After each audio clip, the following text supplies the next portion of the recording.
So what are some of the barriers? Next slide. One of the barriers that very early on that we encountered was pre-registration. And I said to the group, I said, the communities, the audience that we are working with, that we are striving to have conversation with and to listen to, they are not a RSVP community. They don't RSVP for things. Okay, if they trust you, if there's a relationship, they just show up. And when they show up, they just expect that you're going to be there to support them and help them. And that's fine. So we had no pre-registration required. We knew that there were undocumented families and individuals, and they would be concerned about IDs. So we made sure that they knew that there was no IDs required. We did not ask for health insurance, and we took the bare minimum information that we needed to put into the electronic health system. Okay, next one. Go ahead, Lisa.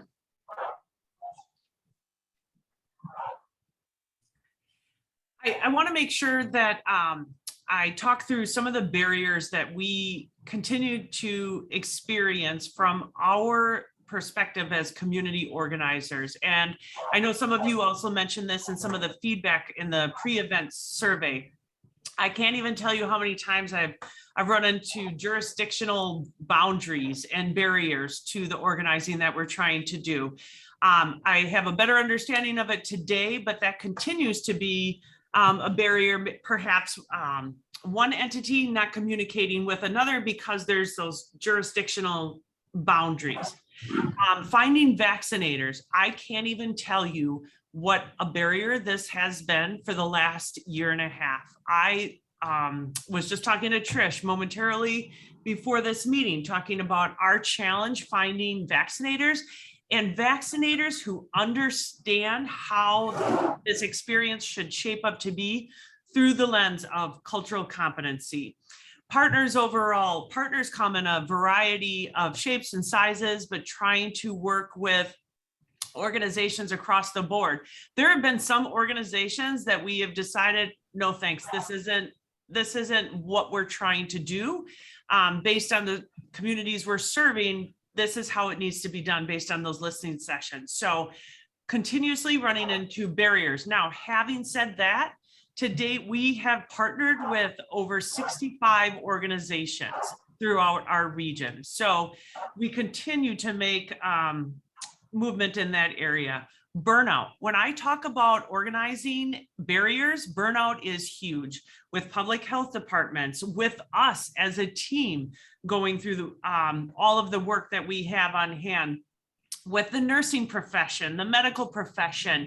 Everyone is facing massive amounts of burnout, and because we also have a worker shortage and people are retiring early. So I wanted to make sure that I listed that because I think that that is true and real, and we encounter it. Some of the barriers we have, generally speaking, people. Personally speaking, I've run into a ton of barriers when it comes to perhaps having the right people on site with us, finding volunteers. I mean, you name it. It just people in general have a ton going on, and there's a lot of times it's like pushing a boulder uphill is like what I try to say.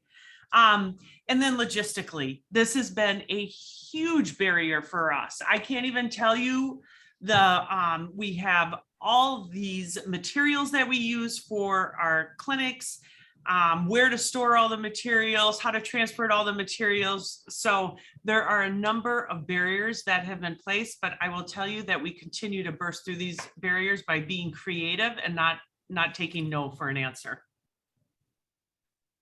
Thank you, Lisa. So the other barrier that we encountered was transportation. And I think a lot of times when we think about transportation, it's people having a car to get somewhere. But transportation is so much more than that. It is not just about having a vehicle, but the location that we have. Is it a safe location? Can they get there? Do they know where that is? And can they get there? Is there parking? Is there lighting? Our very first clinic that we had, or community event that we had, was in the midst of the Asian hate piece. And because of safety issues, we held it at a facility where the Asian community was comfortable coming to that facility. And we also involved the police department, and they knew that we were doing that. And so they drove by and they stopped in and said hello to the Asian communities that were coming out to get vaccinated and all of that. So when you think about transportation, go beyond just, oh, getting people there, but you got to think about all the other pieces of how do you co-create that safe space with them where they feel comfortable coming to you. And then the other piece is working with public transportation, public transit, and working through those pieces for them so that they can create something to help you get people there. Next slide.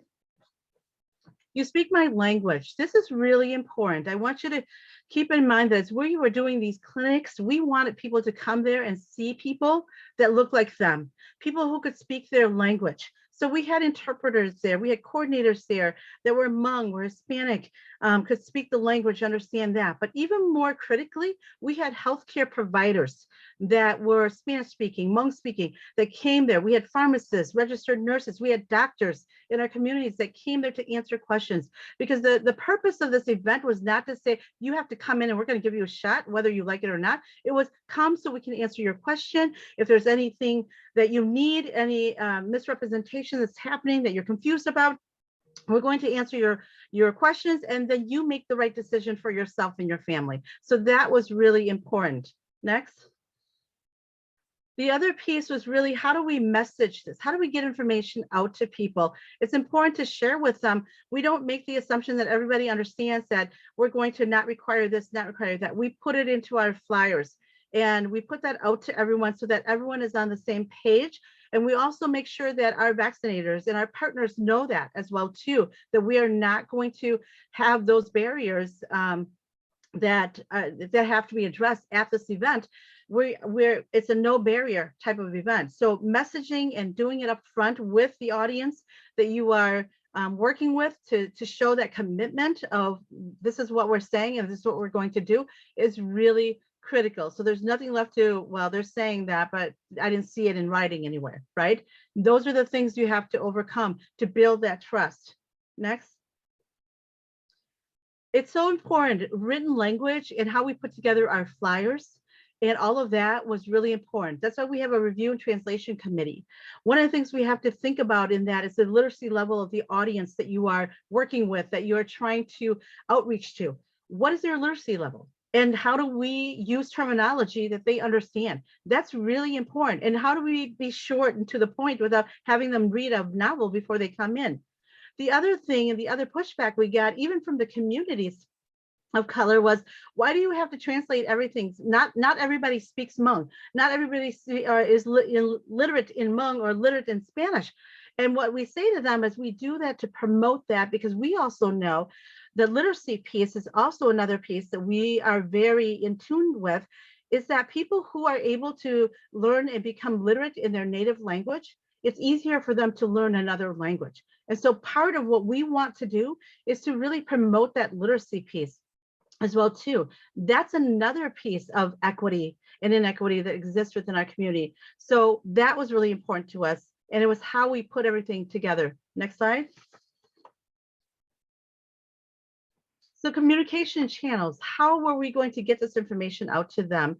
We looked at technology, access, and education. We looked at social media. We looked at mass media pieces and all of those things. And so what we found was that we needed to put important and critical community leaders on the front line to be interviewed, to share this information, to be the person that says it's okay to come, you will be safe. That was really important. But when we talk about communication channels, the most, I think the most successful and effective was the word of mouth. Once someone came and they had a great experience, they shared it with other people, and those individuals came. And so they became our outreach, our communication channels. And so the trust piece really paid off with that communication. But those are things that you need to think about. How are you presenting it? Who's presenting it? And you know, to what community are they presenting it to? Next slide. Images are really important. If you are looking at a community of color that you're working with, your images have to represent those communities of color, because they want to see people like them to be able to identify that piece, and then also not only put it on flyers, but have people like that at the event, right? So we know that there's a lot of different pieces of barriers with visual.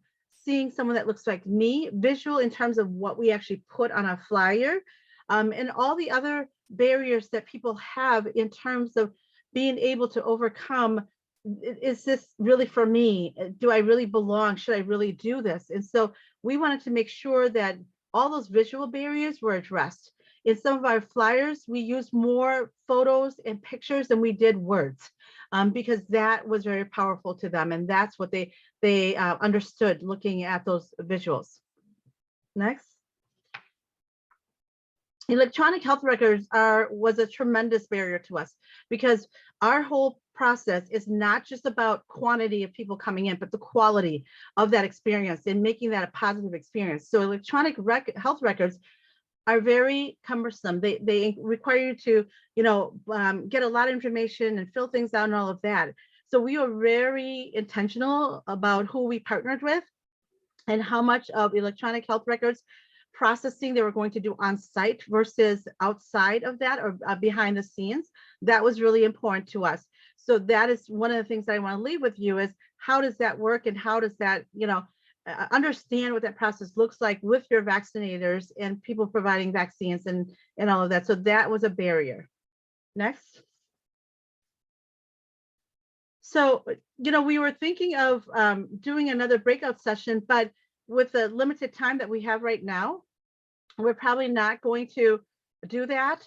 One of the things that we wanted to leave you with is that when you go back into your respective organizations, write down these questions. Lisa, can you go back to that breakout session, please? What are the barriers that exist for your communities? Go and do a brainstorming session and bring in the right people to sit down at that table with you and talk about the barriers. And what does that look like? What are those barriers? And how can you overcome those barriers? And then, take a process and break it down. And break it down and say, hey, how do we get information out? What does that look like? How, when they get there, what kind of experience do we want them to have? And break down that experience from every station, from the moment they walk in, the greeters that are at the door greeting them, who should they be? What should they say? When they get to the table, what kind of paperwork should they be filling out? Who's there to help them? All of those pieces are really critical, and it's important for you to get the lens of that process from the culturally informed individuals that can tell you things that you've never thought of, in terms of, if you do it this way, people may get offended before they even walk in, and you never thought of that, right? Because we're always in a place of intent. So please take this breakout session, these questions, and work with your organization to figure these pieces out. And then next.